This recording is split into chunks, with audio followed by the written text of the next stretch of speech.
우리가 양치질을 열심히 하는데도 입안에 충치가 계속해서 생기고 입냄새가 나는 경우에 진짜 원인은 따로 있습니다. 바로 침이 마르기 때문입니다. 원장님, 근데 이게 전 지금도 사실 입이 너무 마른데 이게 이렇게 방치하면 진짜 그렇게까지 위험한 건가요? 정확히 말하면 구강건조증은 그 자체가 문제가 아니라 수많은 다른 구강질환을 유발하는 방아쇠가 될 수 있습니다. 이 입안에 있는 침이라는 것이 생각보다 굉장히 많은 역할을 수행을 하게 됩니다. 보통 이제 건강한 성인 기준으로 해서 한 하루에 1에서 1.5리터 정도의 침이 분비가 된다고 알려져 있는데요. 이 침이 그냥 입안을 촉촉하게 적시는 역할만 하는 것이 아니라 이 입안의 모든 생태계를 좌우할 만큼 굉장히 중요한 역할을 수행을 합니다. 첫 번째로는 세정작용입니다. 침이 있어야 우리 입안에 고여있는 음식물이나 찌꺼기들이 쉽게 쓸려 나갈 수 있습니다. 두 번째로는 항균작용입니다. 라이소자임이나 락토페린과 같은 면역 물질들이 입안의 세균과 싸워서 그 세균을 억제하는 역할을 하게 됩니다. 마지막으로는 중화작용입니다. 세균이 번식하면서 산을 내뿜게 되는데 그 산이 치아가 부식을 시키는 것을 침이 막아주는 역할을 하게 됩니다. 그래서 침이 담당하고 있는 이러한 세 가지 작용이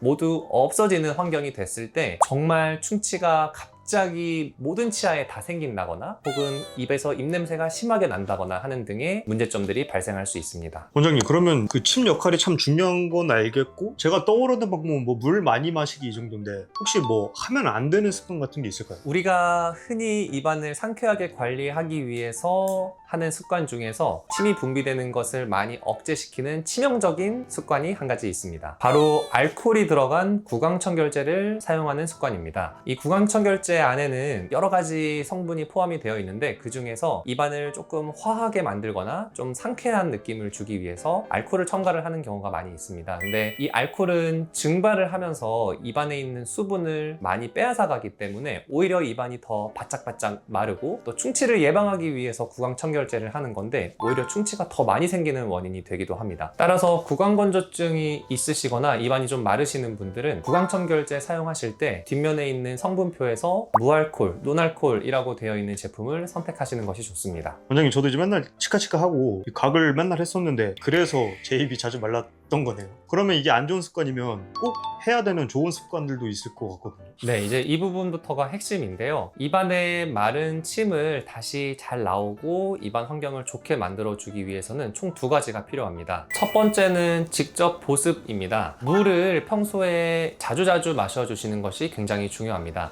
한 번에 많은 물을 다 마시는 것보다는 소량의 물을 조금씩 입안에 적셔준다는 느낌으로 그렇게 섭취를 해주시는 것이 중요하고요. 또 증상이 심하신 분들은 약국에 가면 인공 타액이 있습니다. 인공적으로 침과 비슷한 성분으로 제작된 물약 같은 것이 있는데요. 그거를 입안에 머금고 계시거나 혹은 구강 미스트 혹은 구강 보습 겔 등등의 제품이 나와 있으니까요. 그런 것에 도움을 받아보시는 것도 좋겠습니다. 두 번째로는 침샘을 자극해서 침 분비량을 올리는 방법입니다. 제가 가장 추천드리는 것은 무설탕 자일리톨 껌을 평소에 좀 자주자주 씹는 것인데요. 설탕이 들어간 껌을 씹다 보면 오히려 치아에 충치가 생기게 될 가능성이 있기 때문에 충치 위험이 없는 껌을 계속해서 조금씩 씹어주시면 침샘이 자극이 되면서 침 분비량이 늘어나게 됩니다. 원장님, 방법 중에 하나가 껌 씹기라서 참 좋은 것 같네요.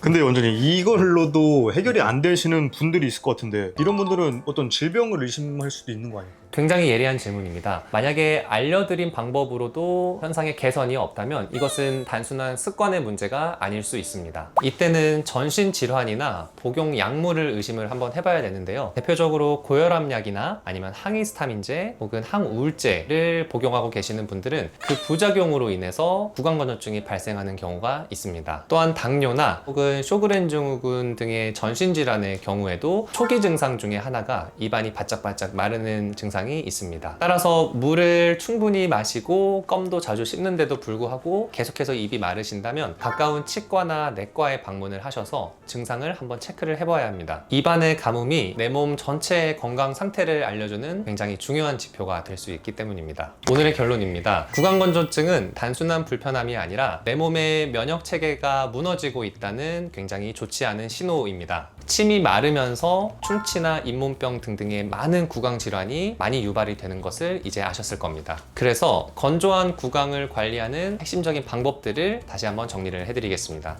첫 번째, 입을 마르게 하는 알코올이 함유된 구강 청결제를 사용하시면 안 됩니다. 두 번째, 자일리톨 껌, 무설탕 자일리톨 껌을 자주 섭취를 하셔서 입안의 침 분비량을 늘려주는 것이 좋습니다. 세 번째, 물을 자주 섭취하시고 그래도 해결이 되지 않는 경우 약국에서 인공타액 등의 제품을 섭취를 하시는 것이 좋습니다. 이 세 가지 원칙만 잘 지키셔도 건조했던 입안이 편안해지는 것을 느끼실 것입니다. 오늘 영상 관련해서 궁금한 부분이 있으셨다면 댓글 남겨주시고 도움이 되셨다면 구독과 좋아요 눌러주시면 좋겠습니다. 이상 건치학개론의 장원 원장이었습니다. 감사합니다.